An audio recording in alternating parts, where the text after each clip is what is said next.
What age is it appropriate to have sex? Did we answer that one already? Something like it? Oh, benefits of sex at an early age. Most people lose their virginity around 15, 16. Is that appropriate? If it's right for you, if it worked for you, if you're happy and healthy, what you have to be suspicious of is all these grown-ups who run around insisting, as they pull together sex ed curricula, that it's never okay to have sex when you're a teenager, when you're 15, 16, 17 years old, that you will perforce be destroyed or harmed by that, when most of those adults lost their virginities at 14, 15, 16 years old and are fine. Is your virginity going to be, you know, terrific, losing your virginity? Are your first sexual experiences going to rock? No, because you're inept. Because you probably don't know what you're doing. You probably don't even really know what you want yet. I think, you know, I get dinged. I'm permissive. I'm Mr. Yes. I'm my column. I pass out their permission slips, right? I think being permissive isn't just giving people permission to say yes. That's not permission. That's compulsion. I think people should have permission to say no as well. I think you should wait until you're ready, but you have to decide for yourself what that means, what I'm ready means. I wouldn't wait until you meet the person you think you're going to spend the rest of your life with. Because one of two things are going to happen. You're going to wait till you're 40 and be ruined, or you're going to meet somebody that you want to fuck, but you don't want to fuck that person. You don't want to think you're the kind of person who would have sex unless you were having sex with the one you wanted to spend your life with. So you'll take some scumbag and you'll inflate him into the one.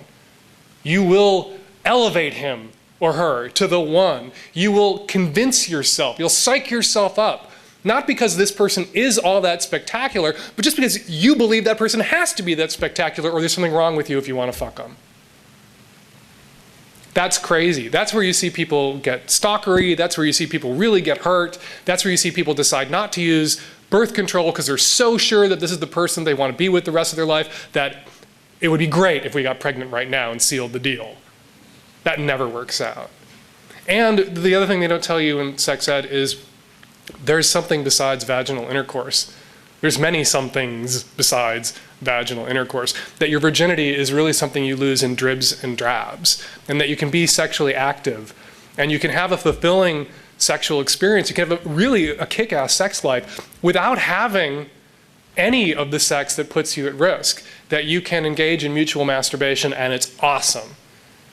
And that a lot of adults engage in mutual masturbation. A lot of young people believe that, you know, if they're really going to have, if they're going to have sex now, it has to be the look ma, no hands stuff. Adults know that that's not the way our sex lives actually work once we're grown-ups. There's a lot of hands. There's a lot of mutual masturbation. There's a lot of contingencies. And these things are a part of an awesome sex life. So when you're young and you're nervous and you're not sure he's the one, when you're not, if you don't have birth control on hand, if you're not sure you're ready for penetrative sex, not sure you're ready to get fucked or to fuck, there's a lot of pressure on guys. Guys have to act like they're always ready, and guys aren't always ready.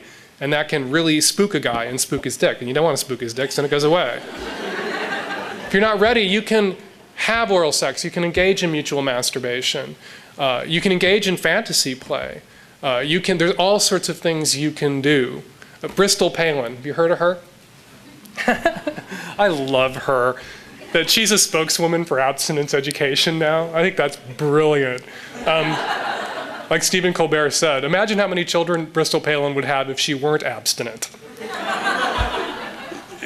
She said that abstinence is the only 100% foolproof way to avoid pregnancy. That's not true. I'm living proof. Had a lot of sex. I haven't gotten anybody pregnant in ages.